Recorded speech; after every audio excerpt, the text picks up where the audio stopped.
मी सध्या उभा आहे कुर्ल्याच्या त्याच परिसरामध्ये। आपण जर माझ्या मागे बघितलं तर हीच ती बस आहे जिच्यामध्ये अपघात झालेला आहे। आपण जर बघितलं तर इथून रेल्वे स्थानकाकडे जाणारा हा मुख्य रस्ता आहे आणि तिथून हा थेट पुढे एससीएलआर ब्रिजकडे आणि एलबीएस मार्गाकडे जाणारा महत्त्वाचा रस्ता आहे।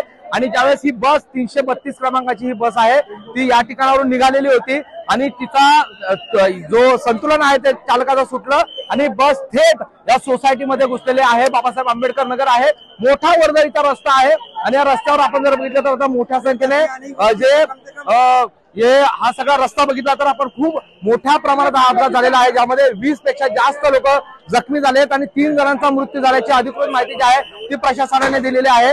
एकूण आता जर आपण घटनास्थळी बघितलं तर मोठ्या प्रमाणात नागरिक जे आहेत ते रस्त्यावर आलेले आहेत। मोठा संतापाचं वातावरण आपल्याला या ठिकाणी नागरिकांकडून व्यक्त करताना पाहायला मिळत आहे। घटनास्थळी पोलीस प्रशासन अग्निशमन दल दाखल झालेलं आहे। ही बस बाहेर काढण्याचं काम सध्या अग्निशमन दल आणि पोलीस करत आहे आणि आतापर्यंत या घटनेमध्ये 3 जणांचा मृत्यू झाल्याची अधिकृत माहिती जी आहे ती या ठिकाणी प्रशासनाकडून देण्यात आलेली आहे। तर 20 पेक्षा जास्त लोक गंभीर जखमी असल्याची माहिती मिळालेली आहे। प्रशांत बडे, एबीपी माझा, मुंबई। एबीपी माझा, उघडा डोळे बघा नीट।